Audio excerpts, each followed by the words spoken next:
Bismillahirrahmanirrahim. Assalamualaikum warahmatullahi wabarakatuh. Alhamdulillah. Alhamdulillahi nahmaduhu wa nasta'inuhu wa nastaghfiruh. Wa na'udzu bihi min syururi anfusina wa sayyiati a'malina. Man yahdihillahu fala mudilla lahu wa man yudlil fala hadiya lahu. Wa asyhadu an la ilaha illallah wahdahu la syarika lahu. Wa asyhadu anna Muhammadan abduhu wa rasuluh. Allahumma salli wa sallim wa barik ala habibina wa nabiyyina Muhammadin sallallahu alaihi wasallam wa ala alihi wa ashabihi wa man tabi'ahum bi ihsanin ila yaumiddin. Allahumma allimna ma yanfa'una wanfa'na bima 'allamtana wa zidna ilma wa arinal haqqa haqqa warzuqna ittiba'ah wa arinal batila batila warzuqna ijtinabah.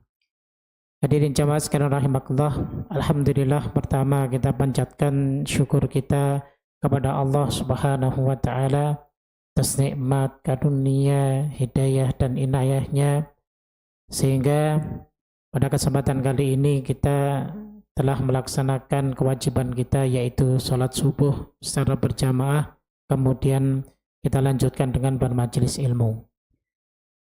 Kemudian salawat dan salam tak lupa kita junjungan kepada Nabi kita Muhammad sallallahu alaihi wasallam beserta sahabat beliau dan orang-orang yang istiqamah menjalankan sunnah-sunnah beliau. Tayyib jamaah rahimakumullah, kita masih meneruskan pembahasan tentang kitab Perjalanan Setelah Kematian karya beliau hafizahullah taala Al-Ustadz Firanda Andirja. Kita sedang membahas tentang padang mahsyar, ya, di mana pertemuan kita yang lalu sudah membahas beberapa poin, di antaranya adalah tentang macam-macam hasyar. Kemudian poin yang kedua adalah makhluk apa saja yang dikumpulkan di padang mahsyar. Pada kesempatan hari ini insya Allah kita akan meneruskan di poin yang ketiga tentang sifat padang mahsyar. Jadi bagaimana bentuknya? Nah, ini dijelaskan baik di dalam Al-Quran maupun di dalam sunnah Nabi kita Sallallahu Alaihi Wasallam. Baik, pertama terkait dengan padang mahsyar ini, ya, dia bentuknya ataupun sifatnya seperti bumi, tapi buminya berbeda dengan bumi yang kita pijaki sekarang. Ya.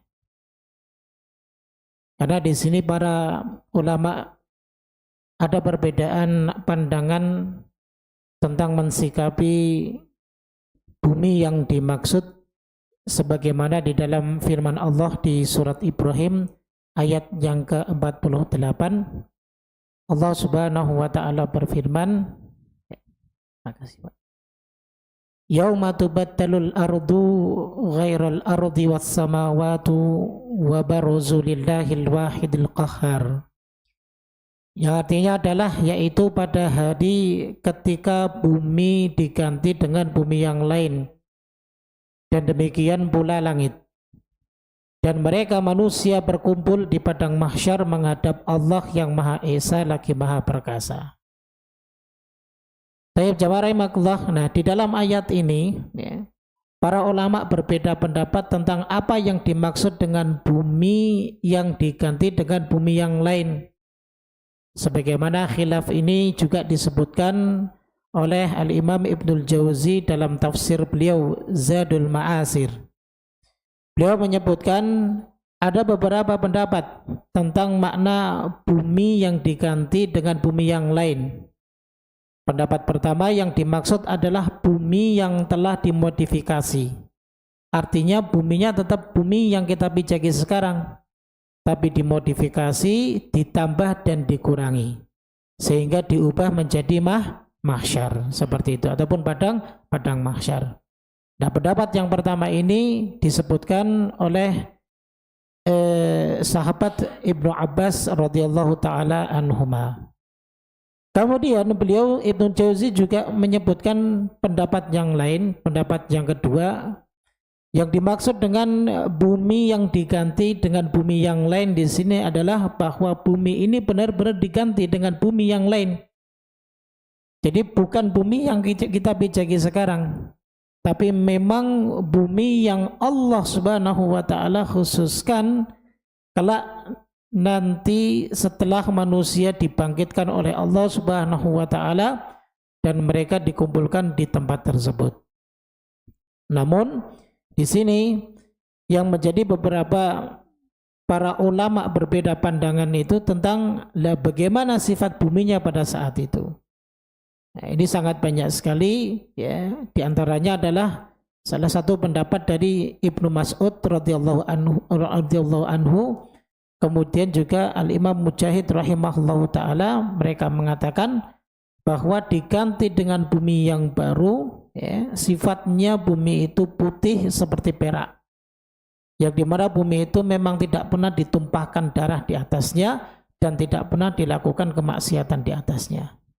Ini salah satu pendapat dari Al-Imam Mujahid rahimahullahu ta'ala, salah satu mufassir ataupun ahli tafsir. Beliau adalah muridnya sahabat Abdullah bin Abbas radhiyallahu ta'ala anhuma, seperti itu. Nah ini penafsiran yang disebutkan oleh Al-Imam Ibnul Jauzi rahimahullahu ta'ala. Baik. Nah kalau dalam keterangannya, dalam keterangan tentang khilaf yang dimaksud dengan bumi diganti dengan bumi yang lain tadi sudah disebutkan oleh Ibnu Jauzi. Ada sebagian ulama yang mengatakan maksudnya adalah tetap bumi yang lama namun mendapatkan modifikasi dari Allah Subhanahu wa taala. Ternyata ini juga pendapat dianut oleh Al-Imam Ibnu Katsir rahimahullahu taala dalam tafsir beliau. Kemudian juga disebutkan oleh Al-Imam Asy-Syinkiti rahimahullahu taala ya, dalam kitab Al-Adwa Al-Bayan ya, dalam tafsir Al-Adwa Al-Bayan. Dia menyebutkan demikian bahwa buminya tetap akan tetapi dimodifikasi oleh Allah Subhanahu wa taala. Nah, apa dalilnya terkait dengan hal ini? Dalilnya firman Allah juga di dalam surat Al-Insyiqaq di ayat yang ketiga. Allah Subhanahu wa taala menjelaskan wa idzal ardu muddat, dan apabila bumi itu didatarkan. Jadi pada saat itu bumi itu sudah enggak seperti yang sekarang kita kenal dan kita ketahui. Bumi itu bulat, ya kan? Namun kita sebagai manusia enggak bisa merasakan bulatnya bumi. Ya. Bagaimana kita mungkin kalau melihat bulatnya bola, ya kan? Karena bola itu kecil. Sehingga mungkin kita bisa melihat ya, bahwa terkadang kita ada di atas, ya, bisa jadi kita ada di bawah, tapi karena saking kecilnya kita jauh lebih besar, jauh ukurannya ya, dari bumi yang kita pijaki ini, maka kita tidak merasakan bahwa bumi itu bulat. Nah, nanti kelak bumi itu akan didatarkan oleh Allah Subhanahu wa taala-nya. Jadi nggak akan ada lagi lembah dan nggak akan ada lagi pegunungan. Jadi memang benar-benar datar. Sebagaimana hal ini disebutkan oleh Al-Imam Ibnu Jarir at-Tabari rahimahullahu taala dalam tafsir beliau, yang dimaksud dengan wa idzal ardu muddat itu adalah wa idzal ardu busitat fazida fi sa'atiha. Ketika bumi itu dibentangkan sehingga ditambah luasnya. Ya. Jadi itu ya. Jadi sekali lagi bahwa padang mahsyar itu adalah nanti kelak memang bumi kita sekarang yang kita pijaki. Cuma hanya dimodifikasi oleh Allah Subhanahu wa taala dijadikan padang mahsyar seperti itu. Kemudian dalil yang lain juga yang menunjukkan tentang bahwa padang mahsyar itu adalah bumi, bekas bumi yang kita pernah pijaki. Sebagaimana disebutkan dalam firman Allah Ta'ala di surat Az-Zalzalah di ayat yang keempat, ketika Allah Subhanahu wa Ta'ala mengabarkan yauma idzin tuhadditsu akhbaraha, pada hari itu bumi menyampaikan beritanya. Nah, berita atau kabar apapun yang disampaikan oleh bumi pada hari kiamat adalah berita ataupun kabar yang dulu pernah bumi saksikan sebelum hari kiamat itu terjadi. Ya. Apa saja yang disaksikan oleh bumi? Ya semua kejadian yang ada di atasnya. Perbuatan kita, tingkah laku kita, semuanya semuanya disaksikan oleh bumi. Dan kelak nanti bumi akan bersaksi di hadapan Allah Subhanahu wa taala atas semua perbuatan yang pernah kita kerjakan. Makanya Rasulullah SAW pernah bersabda dalam sebuah hadis yang diriwayatkan oleh Al-Imam Al-Bukhari dari sahabat Abu Sa'id Al-Khudri radhiyallahu taala anhu. Beliau mengatakan bahwa la yasma'u mada sautil muadzin jinnun wala insun. Tidaklah jin, manusia atau suatu apapun yang mendengar suara muadzin, ya, illa syahida lahu yaumal qiyamah, melainkan semua kelak akan bersaksi baginya pada hari kiamat. Jadi salah satu daripada keutamaan muadzin, jemaah. Ya. Kadang jangan iri-irian, kok saya jadi muadzin ya nggak pernah meningkat-ningkat jadi imam gitu. Ya. Nggak usah iri, masing-masing memiliki keutamaan. Bahkan keutamaan muadzin itu sangat besar sekali. Ya. Salah satunya adalah kalau imam, ya, itu tidak ada kekhususan dalil terkait dengan keimamahan, ya paling kaitannya dengan ya keutamaan daripada menjadi imam dan lain sebagainya, pahalanya besar di sisi Allah Subhanahu wa taala. Tapi berbeda dengan muadzin. Ada dalil khusus bahwa muadzin itu nanti pada hari kiamat lehernya akan dipanjangkan oleh Allah Subhanahu wa taala. Nah, makna dipanjangkan oleh Allah Subhanahu wa taala ada yang mengatakan memang lehernya dipanjangkan, tapi bukan berarti bagian daripada siksa ataupun azab dari Allah. Bahkan perlu kita ketahui jamaah sekalian rahimakumullah, ya. Kalau perempuan sifat wanita, orang-orang Arab itu mengatakan bahwa ketika kita ingin memuji kecantikan wanita, ya, maka biasanya dia menggunakan permisalan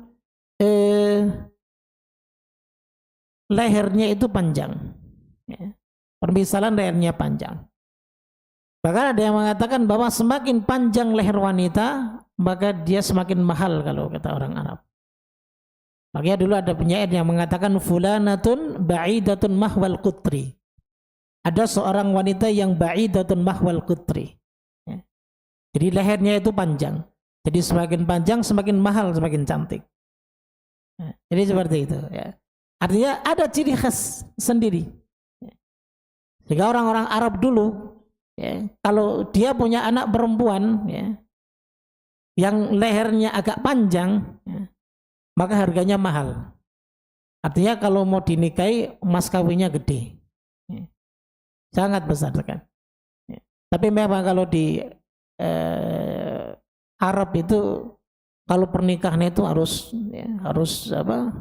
mahal. Kalau kita Masya Allah Pak ya, punya uang 5 juta bisa nikahi anak orang Pak. Kalau di sana enggak. Saya punya kenalan sopir taksi yang kalau saya umroh dia selalu membawa saya ke tempat-tempat gurun-gurun pasir gitu. Ada ke tempat-tempat Arab-Arab Badui ya. Saya punya kenalan tuh. Saya tanya dia usianya berapa, udah 29 tahun. Dan nikah belum nikah. Dia tanya sama saya udah nikah belum? Udah nikah, anaknya berapa? 3 gitu. Wah, anaknya 3 gitu. Kamu kerjanya apa? Saya ditanya begitu. Ya. Saya bilang dengan bahasa Arab bahwa saya ya kerjanya biasa aja gitu. Penghasilannya berapa di sana? Ya sekitar 4-5 juta, kalau direalkan ya sekitar 1.000 sampai 1.300 real. Dia kaget. Punya penghasilan segitu tapi bisa nikah. Oh, kalau di sini kalau belum punya uang 40.000 real kita belum bisa nikah, kata dia gitu. Kok mahal di sana ya? Saya bilang udah kamu nikah sama orang Indonesia aja. Ya. Subhanallah. Jadi begitu ya. Jadi semakin panjang lehernya, jadi semakin mahal. Itu ada keistimewaan, kekhususan bagi seorang muadzin. Nah di sini ya, yang menjadi syahidnya ataupun yang menjadi pembahasan kita adalah tentang saksi. Ya. Saksi bagi muadzin tersebut nanti pada hari kiamat, jadi antaranya adalah apa? Bumi yang kita pijaki ini. Ya. Bumi yang kita pijaki ini. Ya. Nah, jadi seperti itu. Taib. Kemudian pendapat yang kedua, sebagian ulama ada yang mengatakan bahwa yang diganti dengan bumi yang baru ya, itu tidak ada kaitannya dengan bumi yang lama. Benar-benar diganti dengan bumi yang baru. Ini kata Imam Al-Qurtubi rahimahullahu ta'ala seperti itu. Ya. Nah, apa dalil dari Imam Al-Qurtubi ya, berpandangan bahwa bumi yang kita pijaki nanti kelak ya, ketika kita sedang di mahsyar itu adalah bukan bumi yang kita pijaki sekarang. Itu dalilnya adalah sebuah hadis dari salah seorang sahabat yang bernama Thauban. Dia pernah menuturkan, ada seorang Yahudi dulu pernah bertanya kepada Rasul sallallahu alaihi wasallam, "Aina yakunu nasu yauma tubaddalul ardu ghairal ardi was samawat?" Ya Muhammad, di manakah manusia ketika hari bumi itu diganti dengan yang lain, dan demikian juga langit, ya kan? Kalau misalnya memang bumi itu tidak diganti, tentunya pertama nggak ada pertanyaan ini, ya kan? Dia jelas, dia tahu bahwa bumi yang kelak akan dipijaki ya buminya yang dulu ketika di dunia dia pijaki, begitu. Ya. Makanya muncul pertanyaan ini disebabkan kenapa? Disebabkan karena orang Yahudi ini, ya, ketika memahami ayat yauma tubaddalul ardu ghairul ardi was samawati, itu adalah bahwa bukan bumi yang kita pijaki sekarang, yang kelak nanti akan kita pijaki. Ya. Maka pada saat itu Nabi SAW menjawab, hum fi dzulumati dunal jisr. Mereka berada di dalam kegelapan di atas jembatan ataupun sirat. Ini hadis diriwayatkan oleh Imam Muslim. Ya. Jadi jelas bahwa dalil ini diambil oleh ataupun dibawakan oleh Imam Al-Qurtubi untuk menguatkan pendapat beliau bahwa bumi kelak yang akan kita pijaki di mahsyar itu adalah bumi selain daripada bumi kita ini. Tapi wallahu taala alam biswab, namun pendapat yang lebih rajih ataupun pendapat yang banyak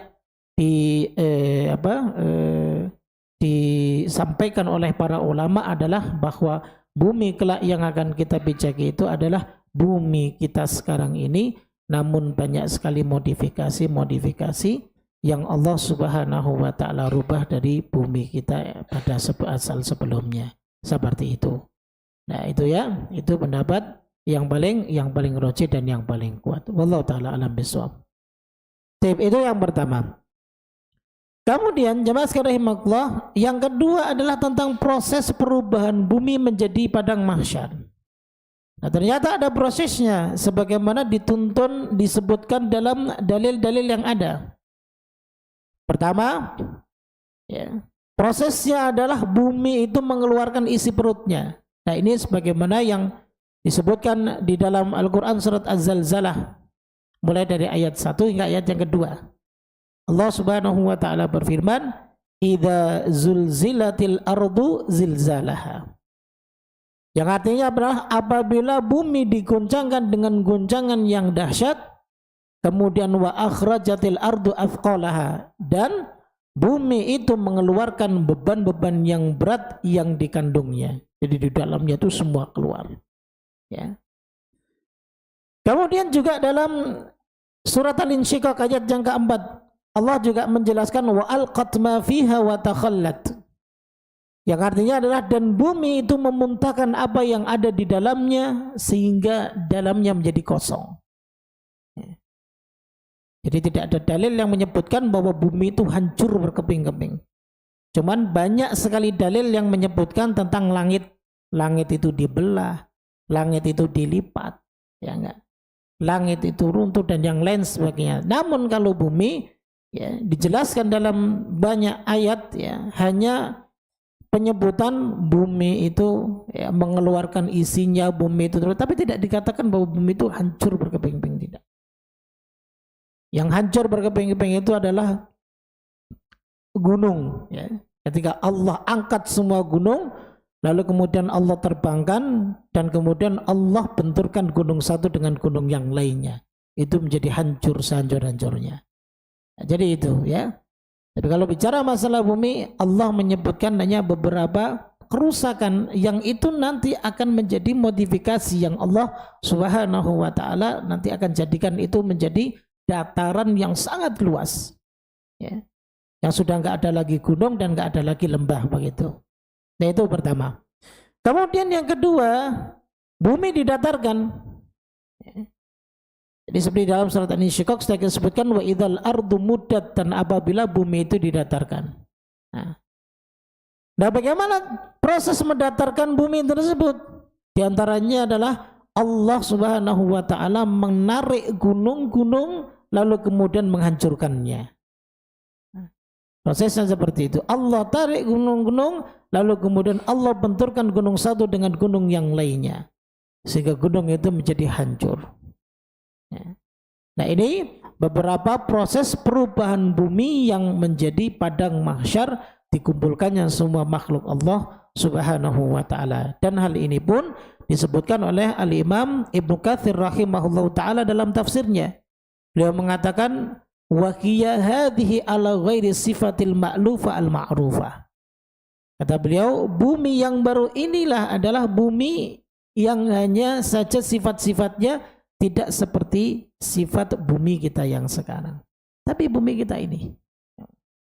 Ya, tapi bumi kita ini. Wallahu a'lam bishawab. Ini disebutkan di dalam ayat-ayat Al-Quran oleh para ulama-ulama ahlu tafsir, diantaranya Al-Imam Ibnu Katsir, Al-Imam Ibnu Jarir at-Tabari, dan beberapa para mufassir yang lainnya. Nah, kemudian poin yang ketiga tentang sifat padang mahsyar yang disebutkan oleh Nabi Shallallahu Alaihi Wasallam, sebagaimana dalam sebuah hadis yang diriwayatkan oleh Imam Bukhari dan Imam Muslim, Nabi Shallallahu Alaihi Wasallam mensifati padang mahsyar, kata beliau, yuhsyarun nasu yaumal qiyamati ala ardi bayda afra. Pada hari kiamat manusia dikumpulkan di atas tanah yang putih, kakursatin naqi, itu putihnya itu putih sekali, bagikan roti yang bersih, ya. Roti yang kemerah-merahan.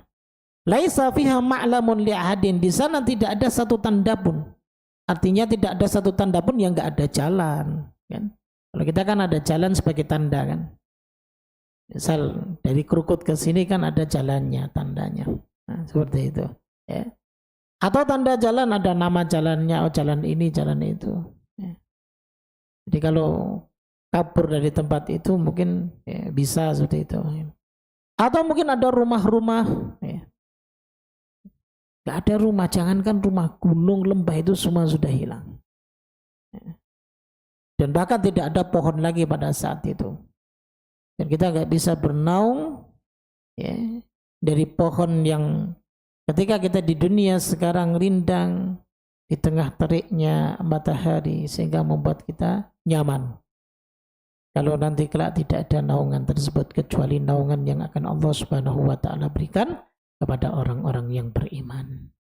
Nah, itulah gambaran yang disebutkan oleh beberapa dalil baik di dalam Al-Qur'an dan sunnah mengenai sifat padang mahsyar. Wallahu taala alam bissawab. Naam.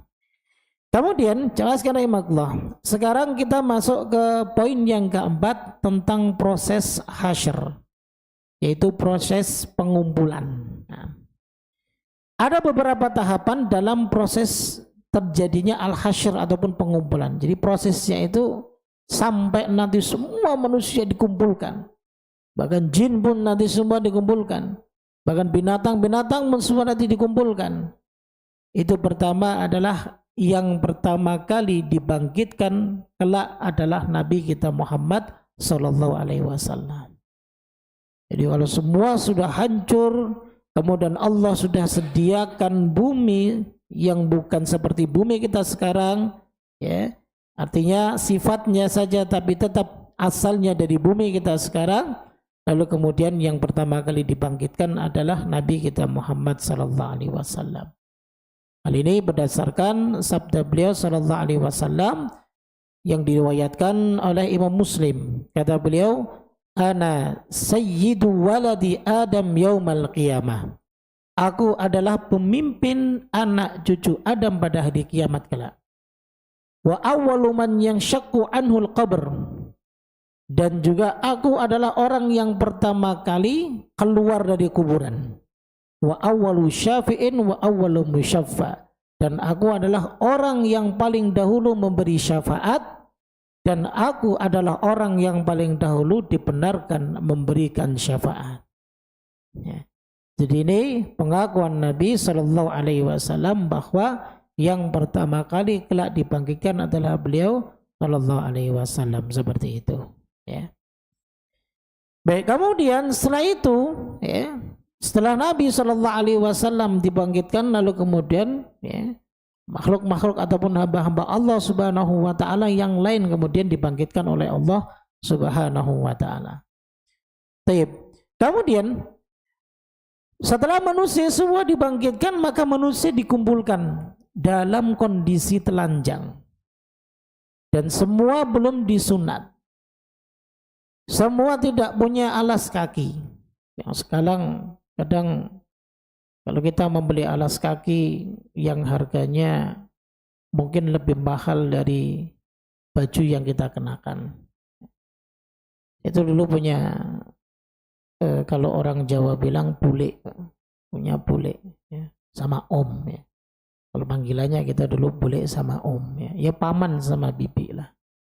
Setiap lebaran itu saya selalu diajak, dibawa untuk beli, ya, mau pilih baju apa mau pilih sepatu atau sendal. Dibawanya ke toko Itali, dulu terkenal toko Itali. Ya. Jadi sendalnya mahal-mahal, Pak. Pada zamannya dulu tahun 98 atau 99. Itu beli sandal itu harganya sudah 170.000. Padahal sendal sekarang kan 35.000, udah enteng, enak Pak dipakai. Sedangkan baju kaos yang saya beli buat lebaran ini Pak, cuman 15.000. Celana 15.000. Ya. Lebaran kita pakai. Diejek sama om sama bibi saya. Dia bilang apa? Yang diinjak lebih mahal dari yang dikenakan. Yang ada di atas. Yang diinjak justru lebih mahal. Nah itulah ya, artinya sifat dunia itu. Entah itu harganya mahal ataupun murah, ya kepentingannya hanya untuk dunia saja. Tujuannya sama, kalau pakai alas kaki ya hanya untuk melindungi kaki kita. Ya, entah itu dari panasnya aspal yang kita injak ataupun ya kotornya tanah yang kita injak. Hanya itu, nggak ada yang lebih. Tapi kenapa? Terkadang ada sebagian dari kita itu justru malah ya, membeli barang-barang yang harganya kadang tidak masuk akal. Ya. Sedangkan tetangganya dalam keadaan lapar. Ya. Beli baju, ya. Kalau istilah orang bilang sekarang apa, outfitnya berapa gitu. Baju yang dipakai aja kayak pakai rumah. Harganya ratusan juta. Sedangkan tetangganya masih banyak yang teriak-teriak anaknya belum bisa mengikuti ujian karena belum membayar uang SPP-nya secara sempurna. Banyak hal yang seperti ini di dunia yang kita ini tertipu sebenarnya, sangat tertipu sekali. Ya. Sehingga ya, seharusnya kalau kita mau merenung tentang apa nanti yang akan terjadi di mahsyar, maka ini bisa merubah pola hidup kita. Ya, nggak terlalu hedon lah. Ya, biasa aja. Yang penting apa yang kita kenakan itu memang benar-benar kita butuhkan, bukan menjadi keinginan dan menyebabkan kesombongan pada diri kita. Seperti itu. Karena kalau manusia ya di mahsyar itu ya, Jangankan dia mengenakan pakaian yang bagus, ya. Bahkan yang jelek pun mereka nggak mengenakan. Ya. Jangankan mereka mengenakan sendal yang bagus, bahkan sendal jepit pun mereka nggak mengenakan. Ya. Tidak mengenakan. Ya. Makanya benar-benar telanjang pada saat itu dan dalam keadaan belum disunat, tidak beralas kaki dan tidak ada yang di bawah. Dulu harta yang kita takutkan di dunia itu enggak kita bawa. Rumah yang indah yang setiap tahunnya selalu kita renovasi. Bosan. Ya. Hanya karena bosan saja. Ya. Depannya direnovasi sampai habis uang puluhan juta. Ya Allah. Ya. Kemudian ruang tamunya bosan catnya. Diganti lagi. Itu yang semua kita dulu banggakan, yang semua dulu kita senang sekali dengannya, maka kelak nanti tidak akan kita bawa sedikit pun. Ya. Nabi SAW bersabda dalam hadis riwayat Imam Muslim dan Imam Ahmad. Kata beliau, yuhsyarun nasu yaumal qiyamah huffatan uratan ghurlan. Ya. Manusia itu kelak nanti akan dikumpulkan di hari kiamat dalam keadaan tidak beralas kaki, tidak berpakaian, dan juga belum dikhitan. Ya. Ini sebagaimana yang disebutkan dalam surat Al-Anbiya ayat 104. Allah Subhanahu wa taala berfirman, "Kama bada'na awwala khalqin nu'iduh wa'dan 'alaina inna kunna fa'ilin." Yang artinya adalah sebagaimana kami telah memulai penciptaan pertama, begitulah kami akan mengulanginya lagi. Ini suatu janji yang pasti akan kami tepati, sungguh kami akan melaksanakannya. Ya. Jadi gelak satu dengan yang lain kita akan saling melihat. Ya. Akan melihat dalam keadaan tidak ada sehelai benang pun yang menempel di tubuh kita. Tapi saat itu nggak ada syahwat. Ya. Kalau bagi orang-orang yang tidak punya iman atau imannya tipis ketika di dunia melihat perempuan yang padahal mereka masih mengenakan pakaian yang meskipun tidak layaknya pakaian wanita yang dikenakan, wanita muslimah yang dikenakan. Ya. Dia akan merasa takjub, hawa nafsunya akan membawa dia kepada dosa zina mata. Tapi kelak pada saat itu tidak ada satupun yang menikmati, ya. Ataupun yang melihat dengan menikmati tubuh, ya, lawan jenis ketika dikumpulkan di padang mahsyar. Padahal saat itu mereka bisa saja melihat tubuh lawan jenisnya yang tanpa mengenakan sehelai kain pun. Makanya suatu waktu Ummul Mukminin Aisyah radhiyallahu taala anha jamaah pernah bertanya kepada Rasul sallallahu alaihi wasallam ketika beliau menyebutkan sabda beliau terkait dengan keadaan manusia yang tidak mengenakan sehelai kain pun. Maka Ummul Mukminin Aisyah bertanya kepada beliau sallallahu alaihi wasallam, "Ya Rasulullah, wahai Rasulullah, an-nisa'u war-rijalu jami'an yanzuru ba'dhum ila ba'd?" Wahai Rasulullah, apakah wanita dan laki-laki semua saling melihat satu sama yang lain? Rasul sallallahu alaihi wasallam kemudian bersabda, "Ya Aisyah, al-amru asyaddu min an yanzura ba'dhum ila ba'd." Perkaranya adalah nanti itu lebih besar. Perkaranya itu lebih sulit. Perkaranya itu lebih menyibukkan mereka masing-masing dibanding hanya sekedar mereka melihat tubuh lawan jenis mereka. Ini kata Nabi SAW, sudah hilang rasa keinginan melihat, ya, aurat wanita ataupun sebaliknya, karena dia lebih disibukkan pada sesuatu yang lebih dahsyat. Nah, Syekh Muhammad bin Shalih Al-Utsaimin rahimahullahu taala ketika beliau mengomentari hadis ini, beliau mengambil ibrah ataupun pelajaran ketika pernah terjadi kecelakaan yang ada di terowongan Mina. ya, sebelum tahun berapa tahun yang lalu ya, di zaman beliau rahimahullahu taala masih hidup. Kalau nggak salah beliau itu wafat sekitar tahun 2000. Ya, Syekh Muhammad bin Shalih Al-Utsaimin rahimahullahu taala. Jadi beliau pernah menyaksikan terowongan Mina yang karena saking berdesak-desakannya sehingga menjadikan ya, orang itu semua panik. Ya. Panik, mereka berlarian, semuanya kan mengenakan kain ihram. Pada saat itu mereka sudah tidak lagi ya sadar bahwa kain yang mereka kenakan itu lepas. Karena masing-masing ingin menyelamatkan diri mereka. Dan itu ya membuat beliau rahimahullahu taala Syekh Muhammad bin Shalih Al-Utsaimin merenung sejenak terkait dengan hadis ini tentang apa kejadian ya yang pernah terjadi di terowongan Mina. Jadi mereka lepas semua kainnya. Ya. Apakah ada yang ngeliatin? Oh dia nggak pakai baju, nggak pakai kain. Oh dia postur tubuhnya nggak ada sama sekali. Karena masing-masing mereka menyelamatkan diri. Nah jadi seperti itu ya. Nah itu poin yang kedua dari poin yang keempat ya. Kemudian yang ketiga adalah proses kebangkitan. Manusia itu ketika dibangkitkan, jamaah sekalian rahimakumullah, maka ada beberapa proses atau peristiwa yang akan mereka alami. Di antaranya adalah yang pertama, bangkit dari kubur dalam keadaan bingung.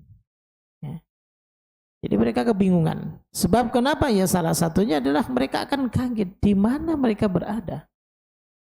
Tempat mereka tidak seperti dulu ketika mereka hidup di dunia. Makanya Allah Subhanahu wa taala gambarkan itu sebagaimana Allah sebutkan di dalam Al-Qur'an surat Al-Qamar di ayat yang ke-7 jemaah. Kata Allah, yakhrujuna minal ajdathi ka'annahum jaradun muntashir. Jadi ketika mereka keluar dari kubur itu seakan-akan mereka itu seperti belalang yang berterbangan. Dan kita tahu bahwa ketika belalang itu berterbangan, itu secara berterbangan, mereka pasti datangnya dari arah manapun. Jadi menjadi bingung mereka. Itu yang benar. Kemudian yang kedua, setelah itu manusia diarahkan ke suatu arah dengan suara. Ya. Diarahkan suatu arah dengan suara. Dan ini seperti di dalam surat Al-Qamar di ayat yang ke-6 sampai ayat yang ke-8. Fayaqulu anhum yawma yad'u da'i ila syai'in nukur. Ya. Maka pada saat itu ya, pada hari itu ketika penyeru yaitu malaikat itu mengajak mereka kepada sesuatu yang tidak menyenangkan. Ya, ila syai'in nukur, kepada sesuatu yang tidak mereka senangi. Jadi digiring oleh malaikat. Ya. Jadi itu sampailah kemudian mereka ya, dikumpulkan di dalam satu tempat. Nah, setelah mereka dikumpulkan dalam satu tempat, kemudian mereka diberi pakaian. Dan pertama kali yang diberi pakaian siapa? Nabiullah Ibrahim alaihissalatu wassalam. Sebagaimana yang disabdakan oleh Rasul sallallahu alaihi wasallam, awwalul khalaiq yuksa yaumal qiyamah Ibrahim. Pertama kali yang diberi pakaian pada hari kiamat adalah Nabi Ibrahim alaihissalatu wassalam. Kenapa Nabi Ibrahim alaihissalatu wassalam itu diberi pakaian terlebih dahulu dibanding hamba-hamba Allah subhanahu wa ta'ala yang lain? Ya. Maka di sini Al-Imam Al-Qurtubi rahimahullah ta'ala mencoba untuk menelaah. Beliau sebutkan dalam kitab At-Tadhkirah ada beberapa sebab kenapa Nabi Ibrahim alaihissalatu wassalam itu pertama kali yang diberi pakaian oleh Allah subhanahu wa ta'ala. Pertama, sebab karena sifat beliau yang sangat takut sekali kepada Allah subhanahu wa ta'ala. Ya. Jadi saking takutnya beliau kepada Allah, saking takutnya beliau kepada siksa Allah, saking takutnya beliau kepada azab Allah, saking takutnya beliau untuk agar supaya tidak berkhianat dengan amanah yang dibebankan dari Allah kepadanya, maka beliau sampai berani menghancurkan berhala-berhala yang disembah oleh kaumnya. Ya. Jadi rasa takut itu membuahkan hasil apa? Membuahkan hasil ketundukan dan ketaatan kepada Allah dan berani melawan kebatilan. Ya. Jangan terbalik. Ya. Dengan kebatilan dia nggak berani melawan. Tapi ketika bermaksiat dia tidak merasa takut kepada Allah Subhanahu wa taala. Ya, itu jangan terbalik seperti itu, ya. Bahkan saking khawatirnya beliau ketika beliau memiliki anak, maka doa beliau itu wajnubni wa baniya anak budal asnam. Memohon kepada Allah, ya, kekhawatiran beliau terhadap anak keturunannya menyembah berhala. Sehingga meminta agar kepada Allah agar beliau dan anak keturunannya tidak sampai menyembah kepada berhala. Seperti itu, ya. Ini alasan yang pertama. Kemudian alasan yang kedua yang disebutkan oleh Imam Al-Qurtubi rahimahullahu taala, ya.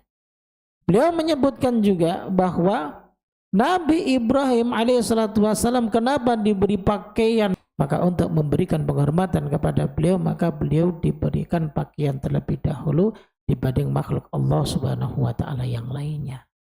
Seperti itu, ya. Baik, dan kemudian yang terakhir, ya, keadaan nanti, ya, yang terjadi di padang mahsyar adalah matahari akan didekatkan seukuran 1 mil. Jadi sangat dekat. Kalau milnya kita jaraknya sekitar 1,6 kilometer. Kalau milnya kita. Tapi kata Abu Hurairah radhiyallahu taala anhu, mil bisa jadi alat yang untuk meletakkan celak, ya, di mata kita, itu juga disebut dengan mil. Coba bayangkan kalau mil, ya, atau alat yang digunakan untuk kita bercelak, berarti cuma segini. Atau mil, ya, jarak jimil yang disebut seperti jarak yang kita tahu, ya, berarti sekitar 1 kilometer 1,6 kilometer. Tapi artinya sangat dekat sekali. Tapi yang jelas yang akan merasakan panasnya matahari pada saat itu adalah mereka orang-orang yang tidak beriman kepada Allah Subhanahu wa taala. Bagi orang-orang yang beriman paling tidaklah dia punya andalan amalan, salah satu amalan yang amalan tersebut ketika dia kerjakan di dunia maka dia bisa ternaungi dari naungan Allah Subhanahu wa taala. Tinggal pilih menjadi imam adil atau kita tumbuh dalam ketaatan kepada Allah, atau hati kita selalu terpaut dengan masjid, atau kita yang berani menolak perbuatan maksiat, atau mungkin kita saling mencintai bersaudara karena Allah Subhanahu wa taala, atau kita mau bersedekah dengan tangan kiri kita tidak tahu apa yang kita keluarkan dari tangan kanan kita, atau mungkin kita yang sering berkhalwat dengan Allah Subhanahu wa taala di setiap malamnya untuk menceritakan segala keluh kesah kita ketika kita di dunia dan merasa takut dari siksa Allah Subhanahu wa taala. Maka pilih.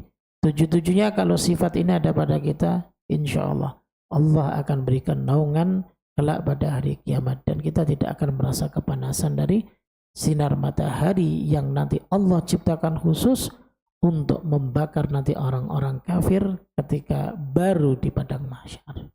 Nah, mungkin seperti itu yang bisa kami sampaikan. Insyaallah, ya, masih ada beberapa poin, ya, tentang pembahasan masalah mahsyar ini, ya, tentang kondisi manusia, ya. Kondisi manusia, nanti kondisi orang-orang kafir akan berbeda dengan kondisi pendosa dan juga akan berbeda dengan kondisi orang-orang yang beriman. Kondisi pendosa itu banyak, kan orang pendosa itu banyak jenisnya.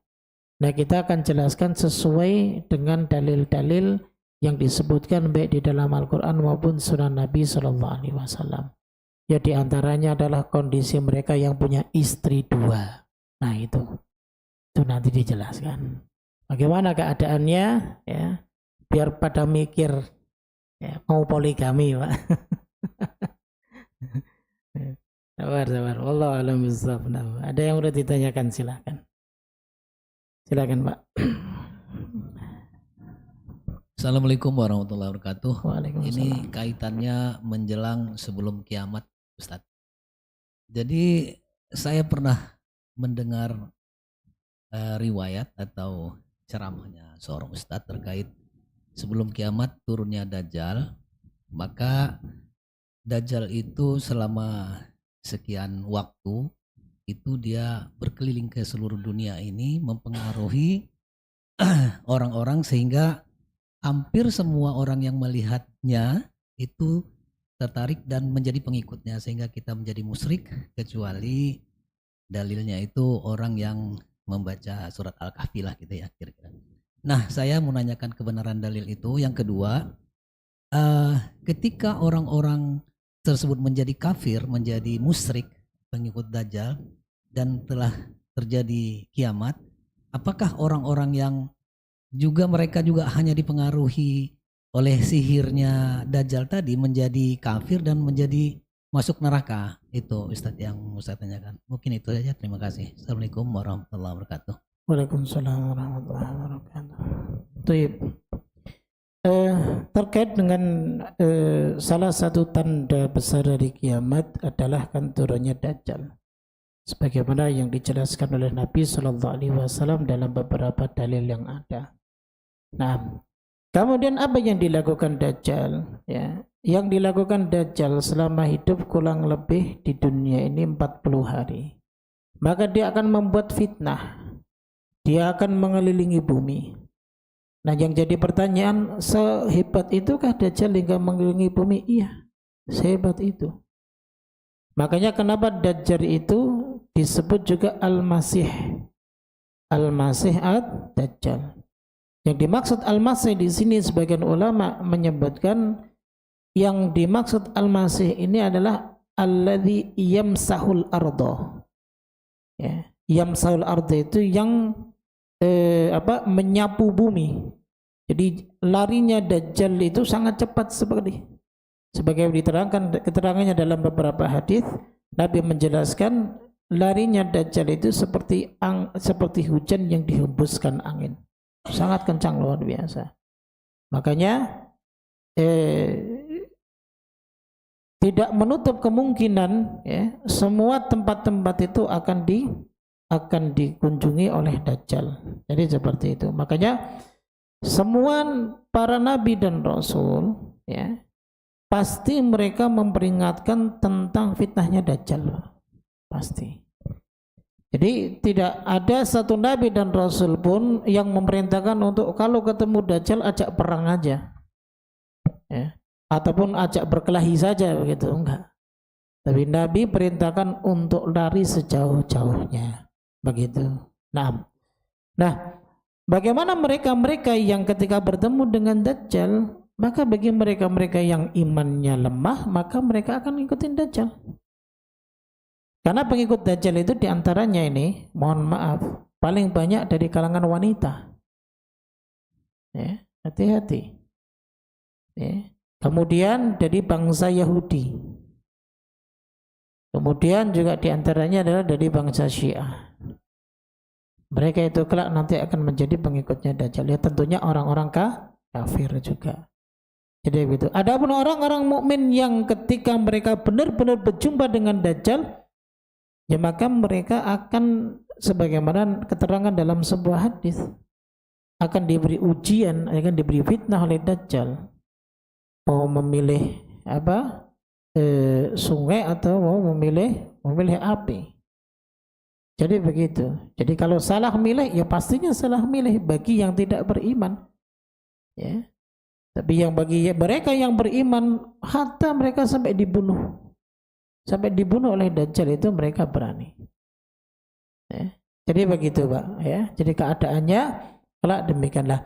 Bagaimana? Apakah nanti semuanya manusia itu kena, ya, dan mereka akan semua didatangi? Enggak semuanya. Artinya enggak semuanya, ada yang terlepas. Ya. Artinya ada yang terlepas, ada yang tidak ketemu dan interaksi dengan Dajjal. Sebagaimana keterangan dalam hadis Nabi Shallallahu Alaihi Wasallam terkait dua kota yang dilindungi oleh malaikat. Ya penduduk di dalamnya kira-kira ketemu enggak dengan Dajjal? Enggak. kecuali bagi orang-orang munafik yang memang dalam keterangan hadisnya Dajjal itu menghentakkan kakinya sampai 2 kota itu berguncang. Nah, sebagian orang-orang munafik yang ada di dalam 2 kota itu mereka keluar, padahal itu fitnah dari Dajjal.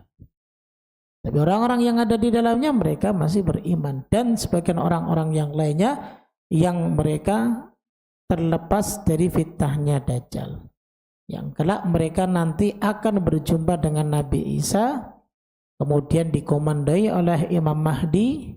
Lalu kemudian mereka sepakat jika mereka hanya bersembunyi saja, ini fitnahnya tidak akan mungkin selesai.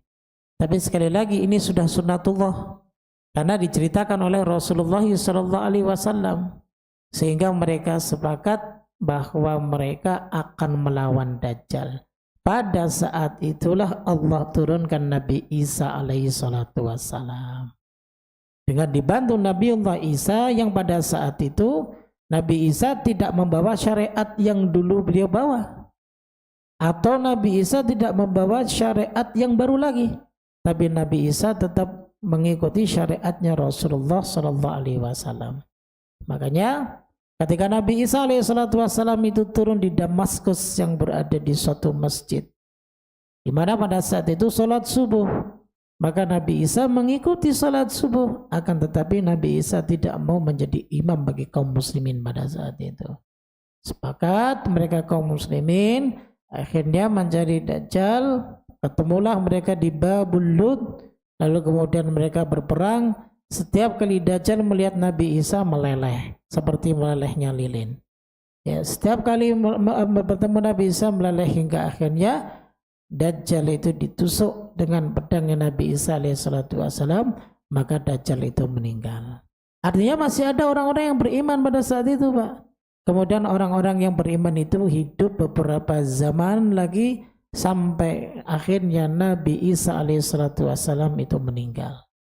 Ketika Nabi Isa alaihissalam itu meninggal, ya akhirnya turunlah fitnah-fitnah yang lainnya, ya kan? Yang pada saat itu ketika Nabi Isa masih hidup ada Ya'juj dan Ma'juj, dan terus hingga nanti hari kiamat sampai orang-orang yang hatinya masih memiliki keimanan meskipun sedikit, itu Allah Subhanahu wa taala wafatkan mereka, maka tidak ada manusia di akhir zaman kecuali keadaannya semua sudah bobrok dan rusak. Makanya salah satu penafsiran dari yauma idzin tuhadditsu subhanallah, saya sampai lupa. Wa qala al-insanu malaha, penafsiran ayat wa qala al-insanu malaha. Ketika manusia itu bertanya-tanya ada apa ini? Itu saat terjadi hari kiamat. Dan ditafsirkan oleh para ulama, diantaranya adalah Imam Ibnu Jarir at-Tabari dan Imam Al-Qurtubi, kemudian Ibnu Katsir, bahwa yang dimaksud manusia bertanya-tanya itu, manusia itu dulu pernah mendengar cerita dari nenek moyang mereka bahwa akan ada kejadian seperti ini. Ya. Artinya apa? Pada saat itu memang semua manusia sudah buta terhadap agama, Pak. Sudah buta terhadap agama, enggak tahu. Makanya ditafsirkan satu dari yang lainnya, mereka ini seperti yang dulu telah diceritakan sama nenek-nenek moyang kita. Subhanallah. Artinya hari kiamat yang benar-benar terjadi dalam tanda kutip saya katakan itu masih jauh. Jadi bagi ada yang mengklaim, ada yang mengklaim saya ketemu Imam Mahdi sekarang umurnya 39 tahun. Itu dia dulu di tahun 2018 atau 17. Berarti Imam Mahdi itu sudah 40 tahun harusnya sudah keluar. Ya kan? Nah kalau ini sudah 2025 ya, berarti 2 tahun lagi Imam Mahdi meninggal karena hidup selama 7 tahun. Ya kan? Dajjalnya, masa kita mau bilang Dajjalnya Khomeini, ya kan? Syiah kan? Coba kita bilang Dajjalnya misal presidennya Amerika, kan bukan. Karena Dajjal itu matanya 2, cuman yang satu nggak bisa lihat, cuman cembung saja seperti buah anggur, seperti itu. Nggak ada ciri-cirinya yang seperti itu. Nah, jadi begitu. Kemudian tembok raksasa Cina dibilang temboknya Ya'juj Ma'juj itu. Subhanallah. Ya. Nah, jadi seperti itu Pak, kurang lebih ya. Seperti itu, tetap nanti orang-orang mukmin tetap ada. Ya, karena kelak mereka juga yang akan memenangkan peperangan itu. Ya, jadi jangan disangkut pautkan sekarang dengan Syiah melawan Israel. Berarti nanti Dajjal akan keluar. Tetap hari kiamat itu dekat, seperti Nabi SAW sabdakan, bu'istu wasa'ah kahataini. Beliau menunjukkan jari telunjuk dan jari tengah. Aku diutus dan akan terjadinya hari kiamat itu seperti ini. Artinya sangat dekat sekali. Ya, menurut apa? Perhitungan ya, syariat, perhitungan Allah Subhanahu wa taala. Sekarang menurut kita kalau masih jauh, tapi bukan berarti jauhnya hari kiamat menjadikan kita lalai dari Allah Subhanahu wa taala dan beribadah kepadanya. Seperti itu. Allah a'lam bishawab. Ada lagi, Pak? Ya, silakan. Assalamualaikum warahmatullahi wabarakatuh. Izin bertanya Pak Ustadz, terkait proses pengumpulan. Tadi dikatakan yang pertama kali dibangkitkan adalah Nabi Muhammad SAW. Pertanyaan saya, apakah ketika proses pengumpulan nanti kita dikumpulkan beserta dengan keluarga bareng begitu atau bagaimana? Atau ada grouping pengumpulannya yang muslim, yang kafir, atau bagaimana? Itu satu. Kedua, proses kebangkitan. Nanti kita dari kubur, kita dalam keadaan bingung. Pertanyaan saya, ada orang-orang yang meninggalnya tidak dikubur, dalam artian mungkin dibakar atau hancur atau bagaimana? Apakah mereka juga bangkit juga dari kubur? Itu saja Pak Ustaz. Terima kasih banyak. Assalamualaikum warahmatullahi wabarakatuh. Waalaikumsalam warahmatullahi wabarakatuh.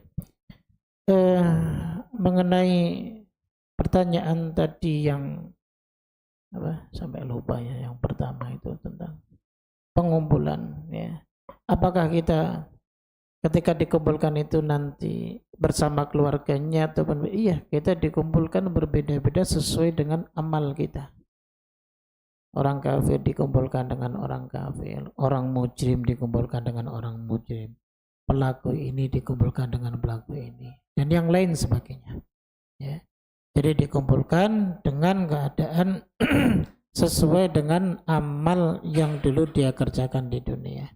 Kita akan terpisah dengan anak kita ya. Bahkan saya selalu menyebutkan di antara salah satu penafsiran ayat yang berbunyi yauma yafirul mar'u min akhihi wa ummihi wa abihi wa sahibatihi wa banihi, itu pada hari di mana nanti seseorang itu akan lari dari saudaranya ya. Dia akan lari dari ibu bapaknya, dia akan lari dari pasangan dan anak-anaknya. Artinya di sini adalah bahwa jangankan mereka mau dikumpulkan ya. Jangankan itu ya. Andaikan pun mereka dikumpulkan pun, mereka pengen kalau bisa itu lari dari keluarga mereka. Sebab mereka tahu bahwa orang-orang di sekitar mereka itu nanti kelak akan bersaksi juga atas perbuatan yang pernah kita lakukan. Anak akan menuntut bapak, istri akan menuntut suami.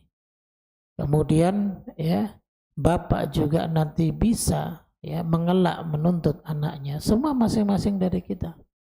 Gak ada nanti di hadapan Allah, ya Allah biar saya yang diadab, anakku masukkan ke surga, gak ada. Ya. Masing-masing kita, ya, masing-masing kita akan mempertanggungjawabkan perbuatan kita sendiri. Ya. Jadi masing-masing kita akan menyelamatkan diri kita sendiri. Kecuali nanti kalau kita sudah berada di surga, baru pembicaraannya lain, bahwa kita akan mencari keluarga kita, keberadaan mereka, dan memberikan syafaat untuk mereka. Tapi kalau saat-saat kita sendiri juga masih belum jelas kemana kita akan diarahkan, kemana kita akan ditempatkan, maka kita akan menyelamatkan diri kita sendiri. Jadi begitu. Jadi nanti akan dibangkitkan sesuai dengan amal perbuatan kita dan dikumpulkan sesuai dengan amal kita masing-masing. Sehingga kita sebelum diadili Allah saja kita tahu, oh kok si fulan ada di situ ya. Oh kok si fulan begitu, sudah tahu. Ya. Jadi itu yang pertama. Kemudian yang kedua apa Pak tadi? Sudah Kak. Oh iya, proses kebangkitan itu apakah mereka yang wafat dalam keadaan misal di dalam pesawat, di atas pesawat meledak ya kan, ataupun yang terbakar, apakah semuanya sama-sama dibangkitkan oleh Allah sebagaimana orang-orang yang ketika wafat dikuburkan? Nah, semua sama Pak. Semua sama dan semua akan dibangkitkan min ajdi dzanabihi, dari tulang ekornya, begitu. Wallahu alam, Anda pernah dengar sih dari beberapa kawan yang dia pernah baca dari beberapa literatur jurnal dan lain sebagainya, pernah ada penelitian bahwa manusia itu ketika dia mati memang semua tulang belulangnya hancur. Ternyata kecuali hanya satu yang dia tidak bisa hancur, tulang ekornya. Wallahu alam benar apa tidak. Jadi itu penelitian yang diteliti, bukan orang muslim yang teliti lagi, orang-orang non muslim. Ya, andaikan itu benar, ini salah satu daripada ya hal yang terungkap dari apa yang disabdakan oleh Rasulullah SAW. Ya, ima secara maknanya zahir ataupun secara maknawi juga bisa dibawa ke situ. Karena ini perkara yang gaib, kita tidak ada yang tahu, Pak. Gitu. Artinya semua akan dibangkitkan, ya. Akan dibangkitkan sama, ya. Akan dibangkitkan baik yang mereka wafatnya karena dikubur ataupun yang tidak dikubur. Karena semuanya kita akan melebur menjadi tanah semuanya. Jadi begitu. Wallahu a'lam bishawab. Mungkin itu Pak yang bisa kami sampaikan. Mudah-mudahan bermanfaat. Insyaallah kita berjumpa pada pertemuan berikutnya. Subhanakallah wa bihamdika asyhadu an la ilaha illa anta astaghfiruka wa atubu ilaik. Assalamualaikum warahmatullahi wabarakatuh.